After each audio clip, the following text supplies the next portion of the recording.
apa yang menjadi sumber kekuatan Seljuk sehingga bisa mengalahkan bangsa Bizantium yang sebenarnya menjadi adidaya pada saat itu? Monggo, mangga Ustaz Tian Arwan Bakhtiar mungkin faktor-faktor kemenangannya. Ustaz Rafiki dulu boleh, Ustaz Rafiki Oh, dulu Ustaz biar Rafiki. nanti saya melengkapi aja. Mangga Ustaz, silakan Ustaz Rafiki. Ya, ya saya tidak bisa memberikan jawaban yang mantap seperti Dr. Tiar ya, ahli sejarah di Persatuan Islam. Jadi begini, kurang lebih ini ya nanti lebih mantapnya oleh Dr. Tiar. Bahwa bangsa Turki itu memiliki dari dulu sampai sekarang juga bisa dilihat ya. Jadi mereka memiliki setidaknya ada 3 atau 4 kelebihan. Yang pertama, mereka adalah bangsa Ghazi. Jadi ada istilah sebutan ya buat bangsa Turki. Bangsa Turki itu adalah bangsa Ghazi, bangsa kesatria, bangsa penakluk. Memang itu sudah karakter yang ada di dalam diri mereka. Ya, begitu mereka lepas dari kejaran Mongol, masuk ke wilayah umat Islam, itu mereka menjadi bangsa penakluk ya, dan itu kelihatan sampai sekarang.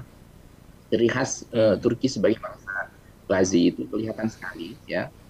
Mereka suka bertempur ya. Jadi kesatria itu cirinya adalah suka bertempur. Mereka pandai bermain pedang, pandai menunggang kuda, pandai strategi tempur ya. Mereka memiliki kekuatan fisik yang hebat, tubuh mereka, badan mereka besar ya.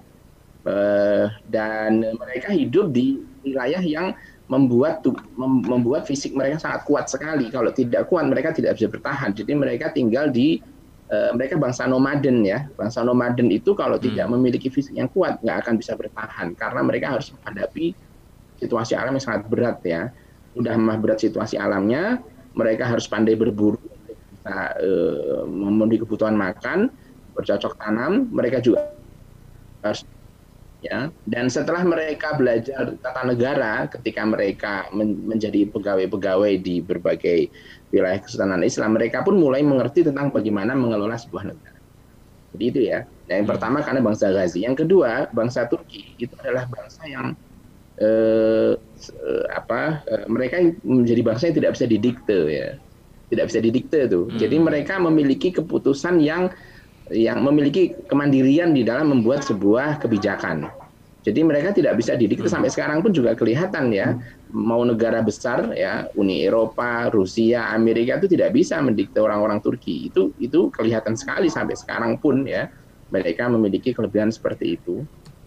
Jadi yang ketiga, bangsa Turki itu memiliki kedermawanan, tingkat kedermawanan yang sangat luar biasa. Kalau kita lihat hari ini di dunia tidak ada satu negara yang berani menampung para pengungsi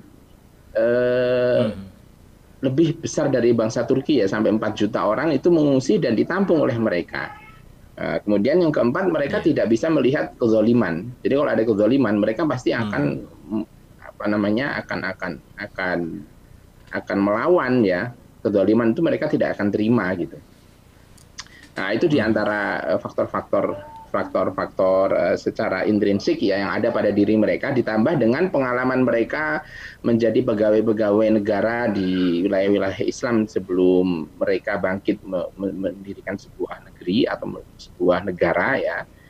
Itu memberikan sentuhan administrasi negara yang sangat baik, sehingga di kemudian hari wilayah Turki itu wilayah kesultanan dan imperium Turki adalah wilayah yang sangat luas dan bisa bertahan berabad-abad lamanya ya, bahkan hampir 1 milenium gitu ya kalau dihitung dari sejak Utsmani ya, apalagi kalau dilanjutkan dari eranya Seljuk gitu ya, 1 milenium lamanya mengendalikan wilayah yang sangat luas dan dari berbagai kultur, etnis, budaya ya. Tentu itu tidak mungkin kalau tidak dilandasi oleh kemampuan administrasi yang sangat luar biasa dan juga ketangguhan ya dalam bidang militer yang sangat baik.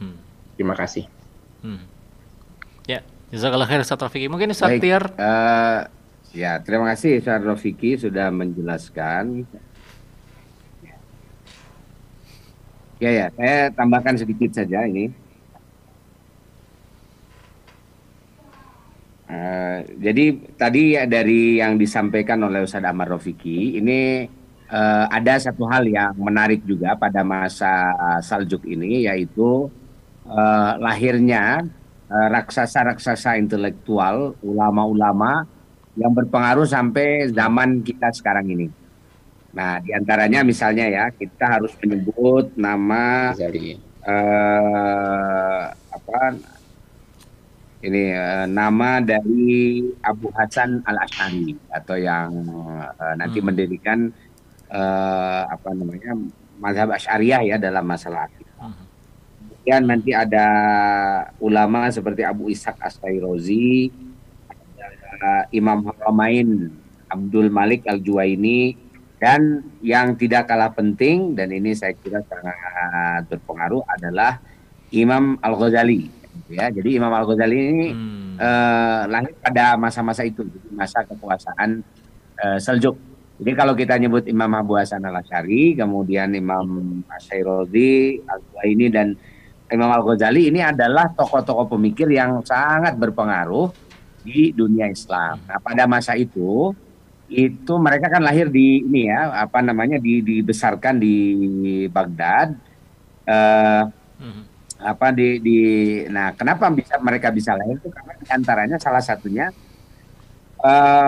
Sultan Turki ini, Sultan Seljuk ini mengangkat seorang wazir yang sangat berpengaruh, yaitu Nizamul Muluk. Nizamul Muluk, dia nanti berinisiatif menghidupkan sunnahnya Harun Ar-Rasyid, yang pada masa-masa sebelumnya Harun Ar-Rasyid itu sangat sangat bersemangat untuk menghidupkan kajian ilmu pengetahuan di Baghdad dengan mendirikan dengan mendirikan Baitul Hikmah. Nah, nanti Nizamul Muluk dia berusaha untuk memperluas ya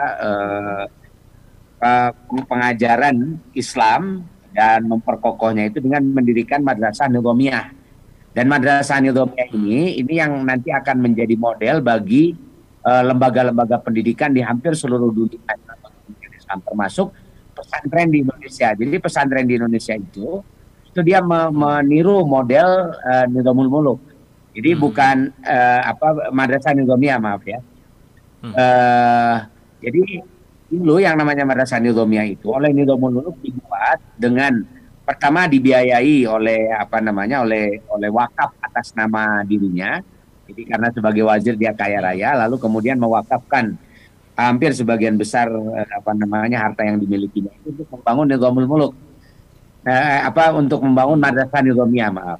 Nah, jadi dia nanti akan mengangkat seorang ulama yang sangat berpengaruh begitu untuk memimpin madrasah ini. Sehingga datanglah nanti ulama-ulama yang lain untuk mengajar, menyebarluaskan ilmu, sehingga Madrasah Nizamul Muluk ini atau Madrasah Nizamiyah menjadi salah satu madrasah yang sangat penting. Nah, sehingga pada masa itu ya berkembanglah ini intelektualisme yang sangat luar biasa di kalangan umat Islam. Jadi yang disebut dengan kebangkitan ilmu pengetahuan di Baghdad itu, salah satunya ini disokong oleh oleh kekuasaan Seljuk ini. Karena Nizamul Muluk itu adalah wazir yang diangkat oleh Seljuk itu. Nah, jadi kalau masa-masa sebelumnya itu kita mendengar ada peran dari Harun Ar-Rasyid, Al-Amin Al-Ma'mun, itu peran-peran awal yang sangat penting di dalam mengasaskan semangat penggalian ilmu pengetahuan di masa itu. Tapi nanti secara lebih luas itu Seljuk dia memberikan kesempatan dan memberikan support yang luar biasa bagi perkembangan ilmu pengetahuan. Sampai ulama-ulama waktu itu jadi didukung dengan sangat penuh ya oleh penguasa-penguasa Seljuk ini. Nah, makanya ketika misalnya ada tantangan dari pemikir-pemikir Mu'tazilah yang sudah hidup sejak zaman Al-Ma'mun itu, nah itu nanti penguasa Seljuk ini juga mendorong ya untuk supaya ditegakkan ini keyakinan Sunni Ahlus Sunnah wal Jamaah ya, sehingga akhirnya nanti dijawablah itu keraguan-raguan terhadap terhadap keyakinan Islam oleh Abu Hasan Al-Asy'ari gitu, sehingga lahir nanti pemikiran atau faham Asy'ariyah itu ya. Nah, sehingga munculnya Abu Hasan Al-Asy'ari ini cukup memberikan jawaban yang memadai bagi syubhat-syubhat yang dilontarkan oleh kalangan Mu'tazilah yang menyebabkan umat Islam itu menjadi banyak yang kemudian menjadi mulhid ya, menjadi ragu terhadap terhadap ajaran atau keyakinan Islam gitu. Dan dari situ nanti setelah Madrasah Nidhamul Muluk berdiri, maka lahirlah ulama-ulama yang berpengaruh di dunia, karena dari Madrasah Nidhamul Muluk ini banyak murid-muridnya yang mengembangkan ilmu pengetahuan ke seluruh penjuru dunia. Sehingga nanti lahir ulama-ulama Islam di berbagai kawasan termasuk juga di Indonesia.